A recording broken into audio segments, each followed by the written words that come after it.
Hello student, welcome in CGPSC classroom. आज हम start करेंगे 1857 की क्रांति। तो 1857 की क्रांति के बारे में हम क्या जानते हैं कि यही जानते हैं कि बैरनपुर छावनी में मंगल पांडे के द्वारा ही ये क्रांति स्टार्ट हुई। अभी तक हम यही जानते हैं या इसके और भी रीज़न है, ये हम जानना चाहते हैं कि क्या यही एक रीज़न था जिसकी वजह से इतनी बड़ी क्रांति हुई है। नहीं, इसके पीछे जो है ना बहुत सारे रीज़न हैं।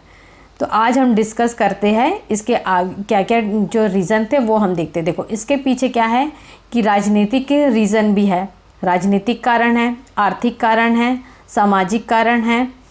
ठीक है, तो इन सब से क्या है कि इससे पता चल रहा है कि जो 1857 की क्रांति जो है वो सिर्फ कहते हैं मंगल पांडे का जो विद्रोह था उससे स्टार्ट नहीं हुई है, इसके पीछे और भी बहुत सारे कारण हैं। तो राजनीतिक कारण में देखते हैं हम कि जो डलहौजी की जो है वो ये साम्राज्यवादी नीति, ठीक है, डलहौजी ने क्या अपनाई थी, साम्राज्यवादी नीति अपनाई थी, जिसमें क्या रहता था कि जो सतारा, जयपुर, संबलपुर, उदयपुर, झांसी, नागपुर, ये सब जो साम्राज्य थे या जो भी रियासतें जो थी उनको वो अपने राज्य में शामिल कर देता था। डलहौजी को क्यों फेमस है? डलहौजी अपनी हड़प नीति की वजह से फेमस है। डलहौजी क्या था? ये डलहौजी उस यानी कि तत्कालीन जो था वो गवर्नर जनरल था। ठीक है, गवर्नर जनरल था। लेकिन 1857 के समय जब अगर ये पूछा गया क्वेश्चन कि 1857 में कौन था क्या बोलते ये गवर्नर जनरल, तो 1857 में गवर्नर जनरल जो था वो लॉर्ड कैनिंग था। लेकिन उसके पहले जो था वो डलहौजी था 1856 तक। जब हम गवर्नर जनरल, वायसराय, ये सब जब डिटेल में पढ़ेंगे तब ये अच्छे से क्लियर हो जाएगा। अभी हम जो देखना है मेन पॉइंट हमारा 57 की क्रांति जो है उसमें हम आते हैं अब। तो डलहौजी की जो साम्राज्यवादी नीति थी ये पहले से ही चल रही थी, 1857 के पहले से चल रही थी, जिसमें वो क्या करता था कि जितने भी रियासतें रहती थी उनको वो हड़प नीति की तो अपने ब्रिटिश साम्राज्य में मिलाता था। क्यों मिला लेता था? क्योंकि किसी का उत्तराधिकारी नहीं रहता था। कुछ राजा जो ऐसे रहते थे वो अपना उत्तराधिकारी नहीं दे पाते थे तो वो गोद लेते थे, गोद लेके वो उनको उत्तराधिकारी घोषित करते थे। तो जिससे क्या होता था कि ये जो ब्रिटिश थे ये सोचते थे कि इनका राजवंश आगे बढ़ते जा रहा है गोद लेने से राजाओं का। तो इस प्रथा को उन्होंने क्या किया, समाप्त किया और इसको क्या किया, अपने राज्य में मिलाना शुरू कर दिए। लेकिन जो अवध था, अवध को क्या बोल के इन्होंने अपने इसमें शामिल किए कि जो राजा था अवध का शासक जो था उस पर उन्होंने कुशासन का आरोप लगा दिया था। अवध में क्या लगा दिया था उन्होंने? कुशासन का आरोप लगाया और अवध को भी किस में शामिल कर दिया? अपने ब्रिटिश साम्राज्य में शामिल कर लिया।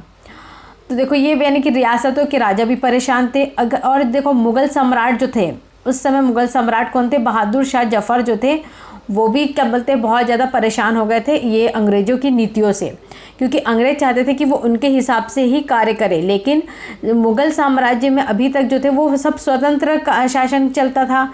लेकिन अब क्या हो गया था कि जो ब्रिटिश थे वो अब इन पर अपनी नीतियाँ यानी कि थोप रहे थे। तो ये जो था मुग़ल सम्राट भी बहुत ज़्यादा परेशान थे, उनके दुर्व्यवहार से परेशान हो गए थे। अब जैसे नाना साहब जो थे, नाना साहब की भी क्रांति में बहुत बड़ा हाथ है। हम अभी जब नेतृत्व करता देखेंगे कहाँ कहाँ से क्रांति स्टार्ट हुई थी, उसमें नाना साहब ने भी बहुत बड़ा यानी कि कानपुर से अपना सहयोग दिया था, नेतृत्व किया था नाना साहब ने। तो नाना साहब के साथ क्या हुआ था, अन्याय हुआ था, उनकी पेंशन बंद करवा दिए थे नाना साहब की। तो इस प्रकार जो थे नाना साहब भी परेशान हो गए थे। तो ये जो एक राजनीतिक कारण सामने आया जिससे क्या बोलते अंग्रेज़ों की जो नीतियाँ थी उनसे लोग परेशान हो गए थे। ठीक है, ये राजनीतिक कारण हमने देखा। अब जो था वो आर्थिक कारण भी देखते हैं। आर्थिक कारण में क्या था कि व्यापार जो था वो विनाश हो रहा था। मतलब सिर्फ राजा वर्ग या और मुग़ल सम्राट ही परेशान नहीं थे। अब देखो धीरे धीरे बात कहाँ तक पहुँच जाती है, व्यापारी वर्ग में आ गई बात। व्यापारी वर्ग क्यों परेशान था? क्योंकि जो ब्रिटिश जो थे वो अपना सामान जो यानी कि यहाँ से कच्चा माल रहते थे, इंडिया में कच्चा माल बहुत भरपूर मात्रा में रहता था। तो क्या करते थे ये कच्चा माल को अपने देशों में भेजते थे, इंग्लैंड में, और वहाँ से माल बना के यहाँ मुनाफा कमाते थे, बेचते थे। ठीक है, तो इससे व्यापारी वर्ग भी बहुत ज़्यादा परेशान हो गया था क्योंकि उनके व्यापार जो है वो बहुत ही ठप हो गया था। अब आगे क्या होता है कि आर्थिक व्यवस्था इस प्रकार डगमगा रही थी, किसानों के साथ भी ऐसे ही हुआ। किसानों का भी शोषण होने लग गया था, उनको आए दिन किसी न किसी नए कर को देना पड़ता था। भूमि कर और भी कोई अन्य कर जो रहते थे वो उनको दिए जाते थे, लेकिन किसान वर्ग भी क्या क्या कर सकता था, वो कर एक ही हालत में दे सकता था अगर उनकी फसलें अच्छी रहती। आज भी यही हालत होता है किसानों का, उनकी फसलें अच्छी नहीं हो पाती है, लेकिन उनको कुछ ना कुछ टैक्स भरना है, कहाँ से वो अरेंज कर पाए। किसानों के साथ जो शोषण हो रहा है वो पहले से ही होते जा रहा है। तो जो था ये किसान जो था, अगर कभी अकाल पड़ गया तो भी उनको कर देना है, वो कहाँ से पैसा लाएंगे यानी कि कर देने के लिए। इस प्रकार से किसान वर्ग भी बहुत ज़्यादा परेशान हो गया था ब्रिटिश के जो अत्याचारों से। तो अब बात आती है सामाजिक जो जनता थी समाज की, वो क्या कर रही थी, उनके साथ क्या होता था। तो सामाजिक कारण में क्या था, एक सती प्रथा था। सती प्रथा जो है ये क्या था, पहले जो स्त्रियाँ जो रहती थी, स्त्रियों के जब पति यानी कि एक्सपायर हो जाते थे तो उनको क्या करते थे, वो उसी के साथ सती हो जाती थी। उनकी पति की मृत्यु होने पे वो क्या होती थी, सती हो जाती थी उसी के साथ में। तो ये संस्कृति जो थी ये चली आ रही थी हिंदुओं में। तो इस संस्कृति को भी क्या किया, अंग्रेज़ों ने बदला, क्योंकि वो कहाँ के थे, वेस्टर्न कल्चर के थे। ब्रिटिश जो आए थे वो कहाँ के थे, पाश्चात्य संस्कृति लेके आए थे अपने साथ। तो वो ये सब चीज़ों को बंद कराते थे, सती प्रथा बंद कराते थे, विधवा विवाह बंद किया था। लेकिन ये जो हिंदू जो संस्कृति चल रही थी उसमें ये सब मान्य था। इसलिए जो समाज की जो जनता थी वो मानती थी कि ये भी क्या हो रहा है, हमारे समाज में क्या हो रहा है, हस्तक्षेप हो रहा है, कि विधवा विवाह अलाउ नहीं था। ठीक है, तो इसको भी उन्होंने बढ़ावा दे दिया, पाश्चात्य संस्कृति को बढ़ावा दे दिया। मतलब जो वहाँ पे जो चल रहा था वेस्टर्न कल्चर उसको बढ़ावा मिल रहा था। तो इस तरह से समाज भी जो था वो परेशान हो गया था। अब तो हम धार्मिक कारण भी देख लेते हैं। धार्मिक कारण में क्या हुआ था कि ईसाई धर्म जो था, ईसाई धर्मों का प्रचार प्रसार कर रहे थे। ब्रिटिश जो आए थे वो किस धर्म को मानते थे, वो ईसाई धर्मों को मानते थे। तो उन्होंने क्या किया था, ईसाई धर्म का प्रचार प्रसार शुरू कर दिया था। और यहाँ पे क्या करते थे, वो जो हिंदू धर्म वाले थे, इस्लाम धर्म को जो मानते थे उनकी बुराई करते थे और इस्लाम धर्म को मानो ऐसा बोलते थे, या कोई प्रलोभन दे देते थे। अब जैसे कोई गरीब इंसान है उनको प्रलोभन दे दिया, कोई हिंदू है या मुस्लिम है उसको प्रलोभन दिए कि हम आपको इतना इतना पैसा देंगे या कुछ देंगे, उसके बाद आप हमारे धर्म में कन्वर्ट हो जाओ, ऐसा उनको प्रलोभन देंगे। क्या करते थे, ईसाई धर्म में कन्वर्ट कर देते थे। और ईसाई धर्म वाले अब क्या करते थे, इन लोग ईसाई स्कूल खोलते थे जहाँ उनको ईसाई धर्म के बारे में शिक्षा दी जाती थी बच्चों को ही। तो एक प्रकार से क्या हो रहा था कि ये धार्मिक शोषण हो रहा था हिंदुओं का।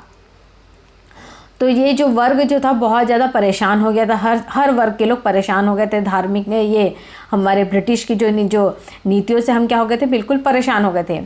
सैनिक वर्ग भी जो था वो भी बहुत ज़्यादा परेशान था। क्यों परेशान था, क्योंकि अब जो वहाँ पे जो रहते थे, ये आर्मी जो रहती थी या जो सैनिक भर्ती जब होती थी तो इन लोग किसको प्रेफरेंस देते थे, वो अपने सैनिकों को ज़्यादा प्रेफरेंस देते थे।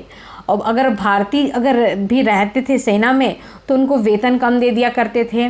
यानी कुछ ना कुछ ऐसी नीतियाँ कर रहे थे कि हर वर्ग, जो भारतीय का जो वर्ग था वो हर वर्ग परेशान था।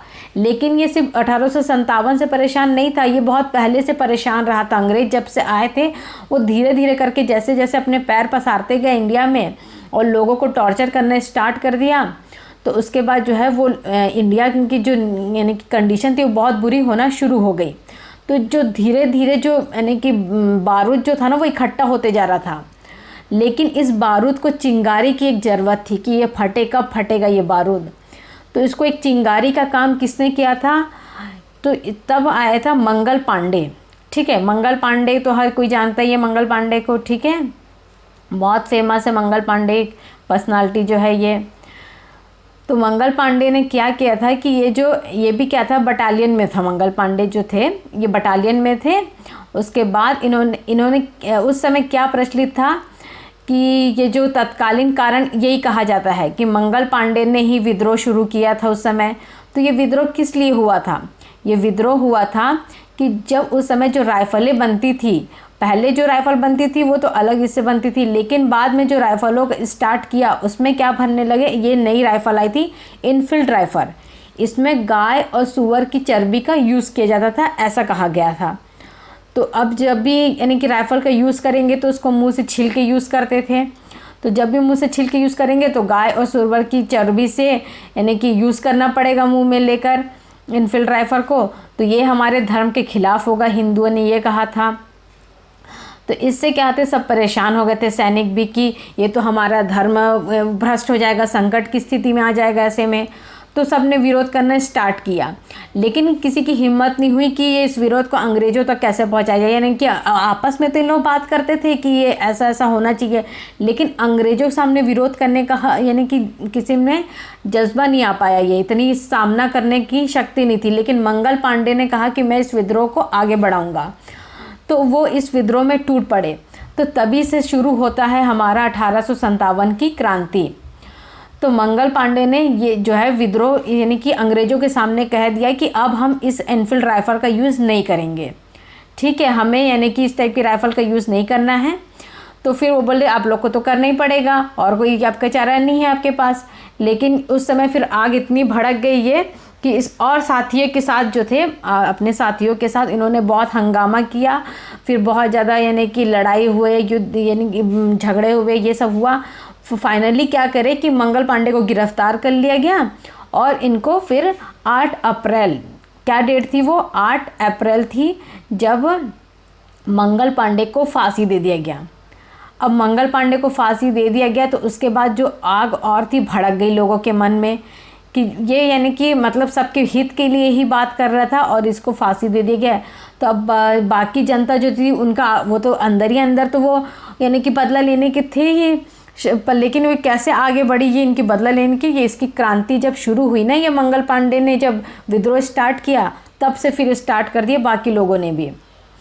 फिर बाकी लोग ये तरह तरह के दूसरी जगह से भी स्टार्ट होने लग गया, क्रांति जो है वो बहुत ज़्यादा फैलने लग गई सब जगह। यानी कि इंडिया के हर कोने कोने में लोग जो थे, जब सब जो ब्रिटिश से परेशान थे, सब ने क्या किया कि अब हम एक क्रांति यानी कि स्टार्ट करना है, हमें अंग्रेज़ों के खिलाफ अब लड़ना ही पड़ेगा, ऐसा सब ने सोच लिया।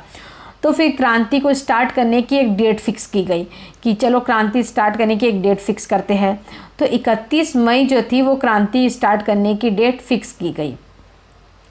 लेकिन कुछ सरकमस्टांसेस या कुछ परिस्थितियां ऐसे आई कि जो थी ना क्रांति, वो कब स्टार्ट हो गई, 10 मई को।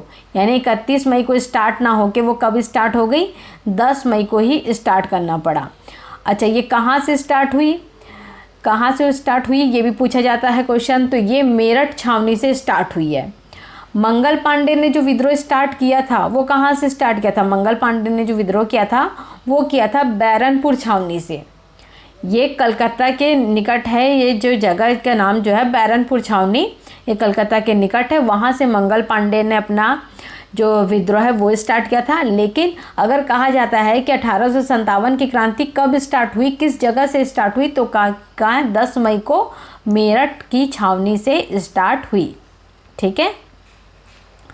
फिर क्या हुआ कि अब क्रांति स्टार्ट हुई, तो क्रांति स्टार्ट होने के दो क्या किया गया, इनके चिन्ह बनाए गए हैं, 2 चिन्ह बनाए गए क्रांति स्टार्ट करने के। क्या क्या चिन्ह थे, एक थी रोटी, ठीक है, रोटी जो थी उसके थ्रू लोग जो है वो आप आपस में एक दूसरे को रोटी बांटते थे। और उसके बाद यानी कि आधी रोटी खा ली है, फिर आधी रोटी आगे पास की है, फिर उसके बाद दूसरे को बोलते थे कि अब तू और, यानी कि रोटी बनाते और थे, एक ही रोटी को पास नहीं करते थे, बहुत सारी रोटियां जो थी वो आपस में इन लोग ने बांट बांट के एक क्रांति की लहर स्टार्ट की कि अब ये हमारा चिन्ह है, यानी कि अब हमारे ग्रुप में शामिल हो गए हैं ये लोग, ऐसा। और एक और क्या बनाए थे, कमल का फूल, ठीक है, और एक कमल का फूल का जो था उसमें उसको बनाया था चिन्ह, यानी 2 चिन्ह हो गए थे, कमल का फूल और रोटी। तो कमल का फूल एक दूसरे को दे दे के यानी कि आपस में ग्रुप बनाते जा रहे थे कि अब हमें क्रांति स्टार्ट करना है। तो सब जगह से ये एक भावना जो थी ना, राष्ट्रीयता की भावना, वो सब में अंदर जाग गई थी कि अब हमें बदला लेना ही है, अंग्रेज़ों को भगाना ही है, ये सब ने सोच लिया था। तो अब क्रांति जो हुई स्टार्ट, अब वो आगे कैसे यानी कि कौन कौन नेतृत्व कर रहा है, कहाँ से नेतृत्व करता है, वो हम देखते हैं। तो अब देखिए 1857 की क्रांति के जो नेतृत्व करता है वो कहाँ कहाँ से कौन थे। तो जैसे दिल्ली है, दिल्ली यानी कि दिल्ली है, मेरठ है, बरेली, नागपुर, कानपुर, सब जगह तो आग लगी हुई थी, सबको बदला लेना ही था, यानी सब लोग परेशान तो थे ही अंग्रेज़ों से, लेकिन अब जो मंगल पांडे ने जो चिंगारी लगा दिया था, अब वो आग सबके दिल में भड़क गई थी। तो दिल्ली से जो नेतृत्व कर रहा था, मतलब लीडरशिप जो थी, वो कौन कर रहे थे? बख्त खां कर रहे थे। मेरठ से कौन कर रहे थे? कदम सिंह। बरेली से खान बहादुर खां। तो ये सब नाम तो आपको हर जगह पर मिल जाएगा, बुक में भी आपको मिल जाएगा, लेकिन मेन है इसको याद करने का तरीका, क्योंकि हम एग्ज़ाम हॉल में हमें ऑप्शन 4 रहेंगे, लेकिन ऑप्शन तो सिर्फ एक में टिक करना है हमको। तो इसके लिए हम क्या करेंगे, एक ट्रिक बनाते हैं हम, जिससे हमें क्या है, क्वेश्चन जैसा भी अगर नेतृत्वकर्ता से आ जाएगा, हम उसको टिक कर देंगे, सही आंसर बिल्कुल हमें टिक हो जाएगा हमारा। अब जैसे है दिल्ली से बख्त खां, ये तो हर कोई जानता है दिल्ली से किसने किया था? बख्त खां ने किया था ये नेतृत्वकर्ता, ठीक है। मेरठ से किसने किया था? कदम सिंह ने। मेरठ से करने वाले कौन है? कदम सिंह। देखो इसको कैसे याद रखेंगे? मेरठ मतलब मैं जो है क्रांति में कदम रख रहा हूँ। मेरठ से क्या बना देंगे हम? मैं, यानी मैं क्या कर रहा हूँ? क्रांति, यानी क्रांति के लिए अब कदम बढ़ा चुका हूँ। कदम सिंह आ गया। बरेली से क्या आएगा? देखो खान बहादुर खान। अब हम बरेली को किससे जोड़ेंगे? बरेली की बर्फ़ी, ठीक है। बरेली की बर्फ़ी एक मूवी आई थी जिसमें बरेली की बर्फ़ी क्या है, बहुत फेमस बताया जा रहा है। तो बरेली की बर्फ़ी जो है, इसको हम किससे क्या कर रहे हैं? खा रहे हैं। कौन खा रहे हैं? खान बहादुर खान। तो बरेली की बर्फ़ी से याद रखना है हमें, क्या खाना है बरेली की बर्फ़ी? तो खान बहादुर खान, ये आएगा। फिर नेक्स्ट आएगा लखनऊ। लखनऊ में कौन आएंगे? मेन कौन रहते हैं? लखनऊ किसका शहर कहा जाता है? नवाबों का शहर कहा जाता है लखनऊ को। तो नवाबों की क्या होती है? बेगम होती है।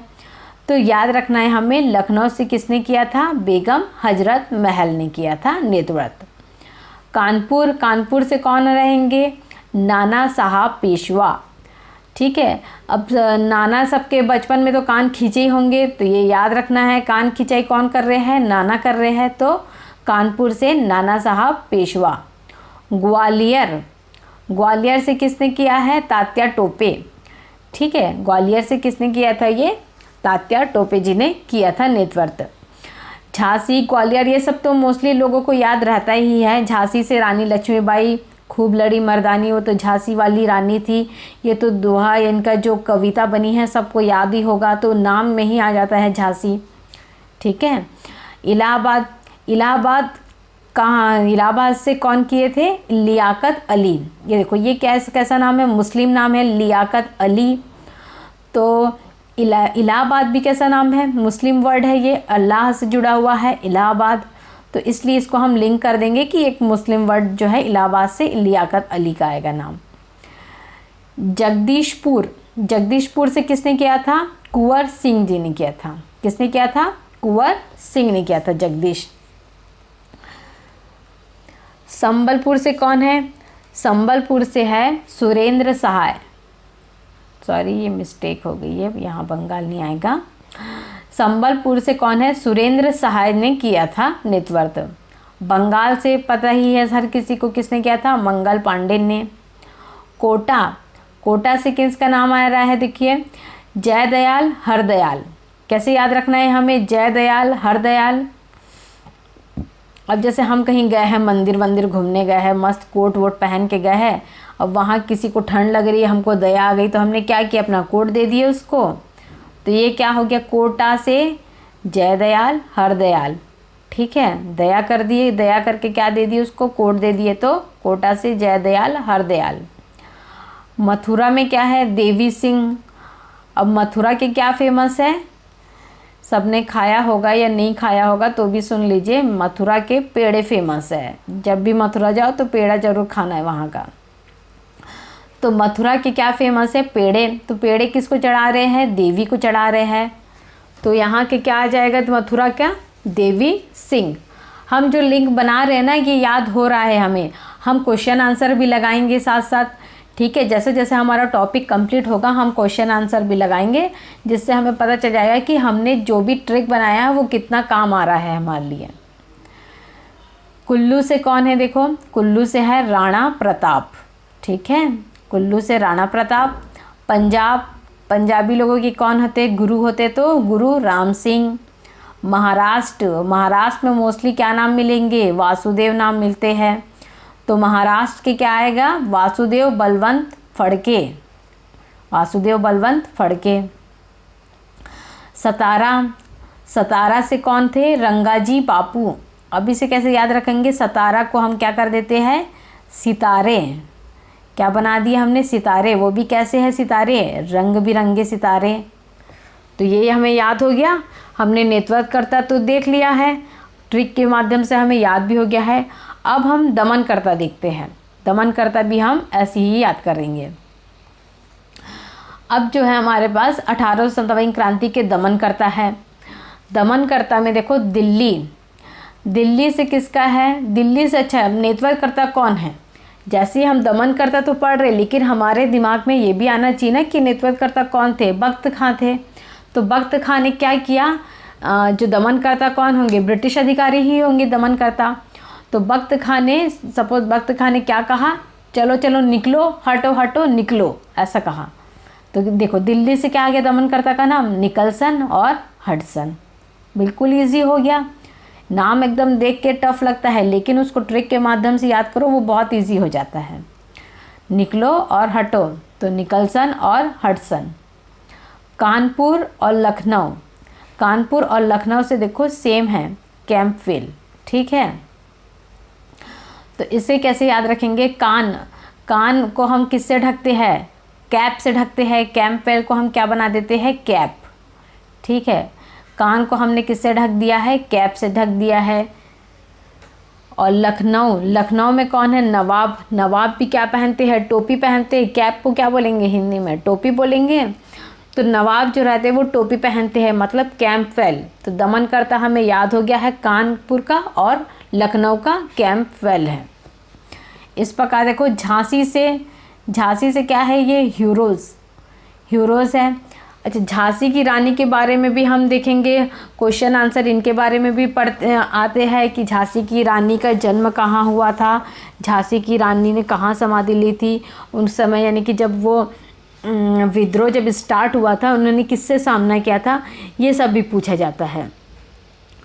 तो जब झांसी का विद्रोह स्टार्ट हुआ था तो झांसी की रानी जो थी, इन्होंने हीरोज़, हीरोज़ जो ब्रिटिश अधिकारी था उससे इन्होंने क्या लिया था, यानी सामना किया था युद्ध में। अच्छा, झांसी की रानी के बारे में जैसे पूछा गया कि इन्होंने समाधि कहाँ लिया है, तो इनकी समाधि कहाँ है, इनकी ग्वालियर में इनकी समाधि है। और इनका जन्म स्थान कहाँ है, इनका जन्म स्थान है वाराणसी, ठीक है। वाराणसी में इनका जन्म हुआ था। और इन्होंने जो क्या है समाधि जो ली थी वो कहाँ ली थी, ग्वालियर में ली थी। और इनका सामना किससे हुआ था, हीरोज़ से हुआ था।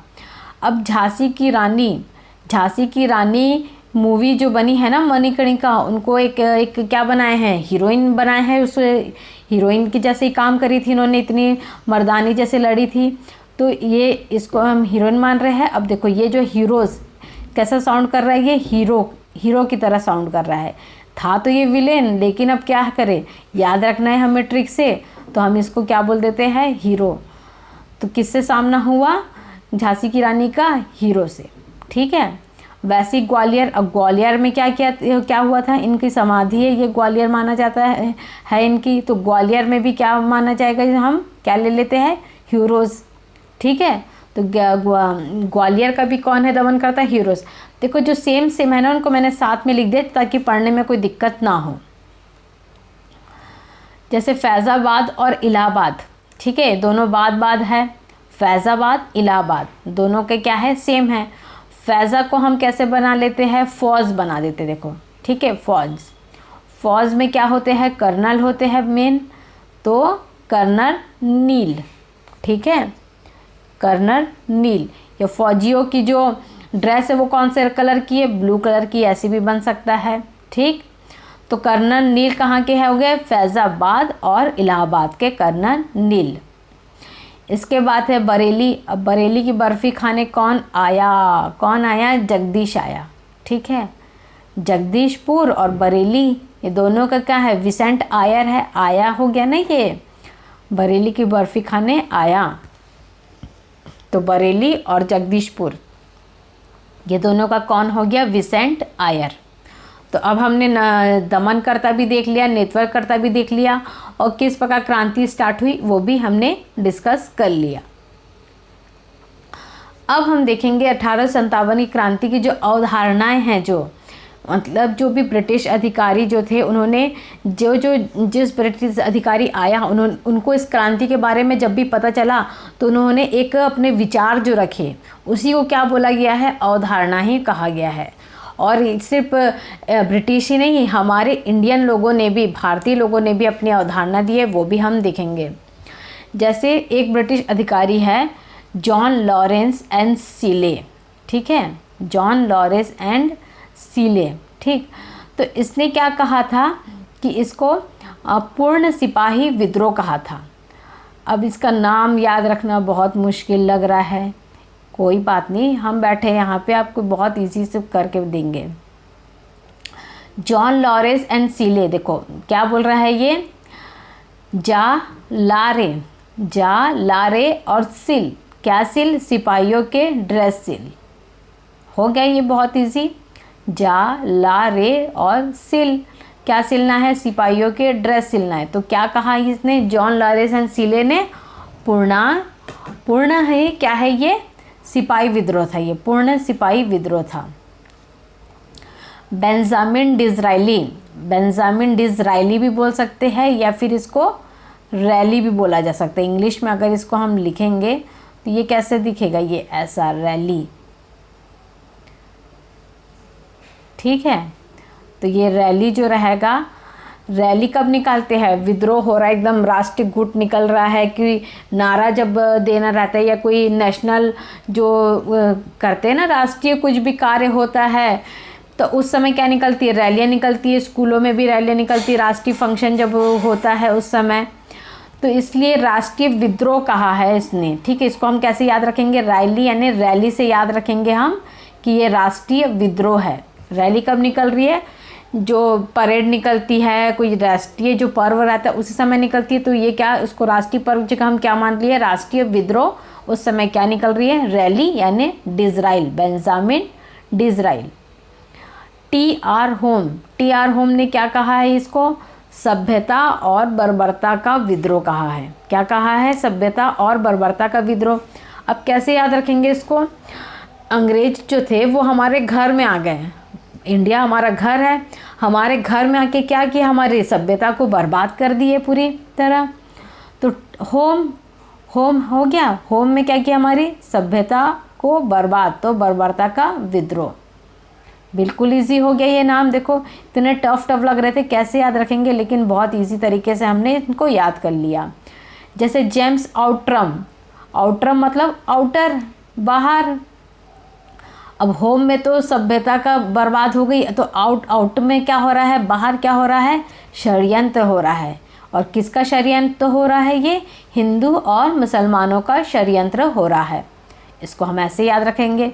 ये सब क्वेश्चन पूछे जाते हैं, इसलिए इनको याद रखना ज़रूरी है, और ऐसे याद नहीं होगा, बिना ट्रिक से ये याद नहीं होगा, इसलिए इसको बहुत इजी वे में याद करा रहे हैं आपको। टी व्हीलर, देखो टी व्हीलर ने क्या कहा है, ये एशियाई विद्रोह है। अब हम टी व्हीलर को क्या बना सकते हैं, टू व्हीलर बना दो, 4 व्हीलर बना दो।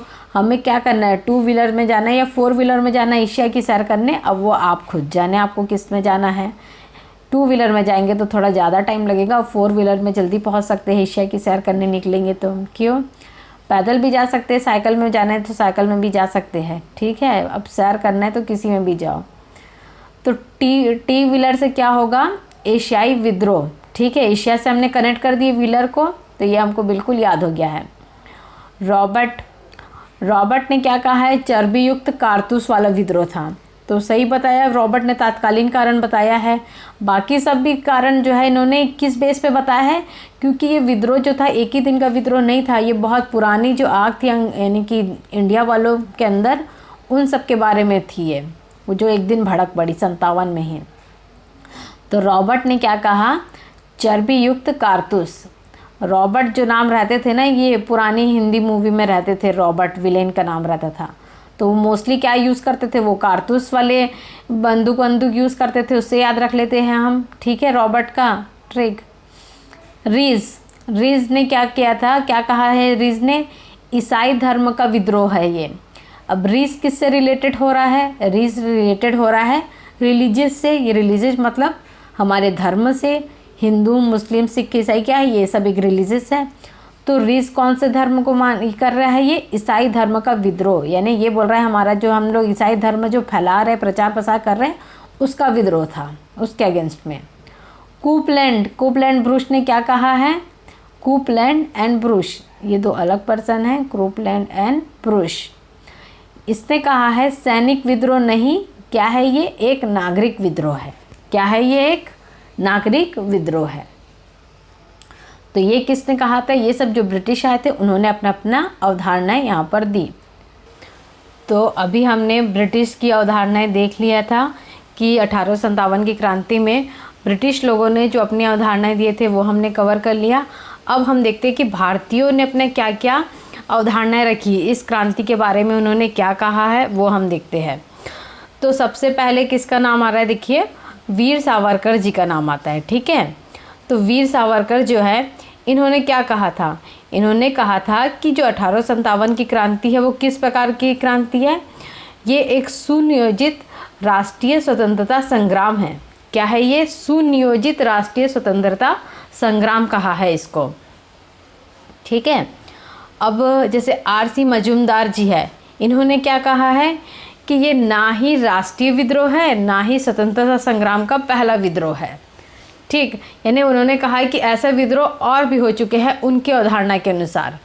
जैसे वीर सावरकर जी ने इसको क्या कहा था, सुनियोजित राष्ट्रीय स्वतंत्र संग्राम, मतलब पहले भी और भी स्वतंत्रता संग्राम हो चुके, लेकिन वो यानी कि नियोजित नहीं थे, उसके पीछे कुछ अलग रीज़न रहा होगा, वो अलग बात है। ठीक है, ये जो अवधारणा है ये डायरेक्ट क्वेश्चन पूछा जाता है कि ये अवधारणा किनकी है, ये पूछा जाता है, इसलिए इसको याद रखना ज़रूरी है। जैसे अशोक मेहता जी है, उन्होंने क्या कहा था कि यह राष्ट्रीय विद्रोह का एक स्वरूप है, मतलब ये सिर्फ एक स्वरूप है, अभी मेन विद्रोह तो हुआ नहीं है, आगे और विद्रोह होंगे, ये बताया इन्होंने। तो अशोक मेहता जी ने क्या कहा कि तुम लोग अभी से शोक मत करो, आगे और शोक करना पड़ेगा, किनको, ब्रिटिश लोगों को। किसने कहा, अशोक से शोक। देखो ठीक है, कि ये कहा कि ये सिर्फ क्या है, एक स्वरूप है भारतीय विद्रोह का। विपिन चंद्र जी ने क्या कहा है कि राष्ट्रभक्ति का पूर्ण प्रयास है। ये क्या है, हमारे राष्ट्रभक्ति, इससे पता चल रहा है कि हमारे राष्ट्र के लोगों के बीच हमारे राष्ट्र के लिए कितनी भक्ति है, कितना समर्पण है, ये पता चल रहा है। ठीक है, तो देखो चांद आ रहा है, विपिन चांद के क्या करते हैं लोग, भक्ति पूजा करते हैं, तो विपिन चांद से क्या याद रखेंगे हम, राष्ट्रभक्ति। ठीक है, ये राष्ट्रभक्ति का पूर्ण प्रयास किया है, ये बताया गया है इसमें। हमारे जो पीएम थे उन्होंने क्या कहा है, जवाहरलाल नेहरू जी ने, इन्होंने कहा है कि ये राष्ट्रीय जनता का संगठन संग्राम है, यानी एक संगठन हुआ था, एक गुट बना था, ग्रुप बना था, उसके बारे में ये बताया है। किसने कहा है, ये जवाहरलाल नेहरू जी ने कहा है कि भारतीय जनता का संगठन संग्राम है। और भी भारतीय जो उन्होंने अपना अपना मत दिया होगा, लेकिन मोस्टली जो मेन था वो हमने यहाँ पर कवर किया है। इस प्रकार हमने 1857 की क्रांति से जुड़े हुए जो भी महत्वपूर्ण तथ्य थे सबको हमने कवर कर लिया है वीडियो में। अब हमारी जो और आगे जो है 1857 के जो परिणाम हुए, क्यों यह जो 1857 की क्रांति क्यों असफल हुई, क्योंकि ये सफलता तो हमें हासिल हो सकती थी, लेकिन क्यों नहीं हो पाई सफलता, ये हम आगे के क्लास में जानेंगे। तो इसलिए आप जो भी मेरा वीडियो बना है, आपको अगर पसंद आता है तो आप लाइक कीजिए, सब्सक्राइब कीजिए, और मेरे आने वाले वीडियो को पाने के लिए जो है नोटिफिकेशन का जो बेल आइकन है उसको क्लिक कीजिए। हमारे टेलीग्राम ग्रुप से भी आप जुड़ सकते हैं, उसमें भी हम आपको अपडेट देते रहते हैं। Okay, thank you student.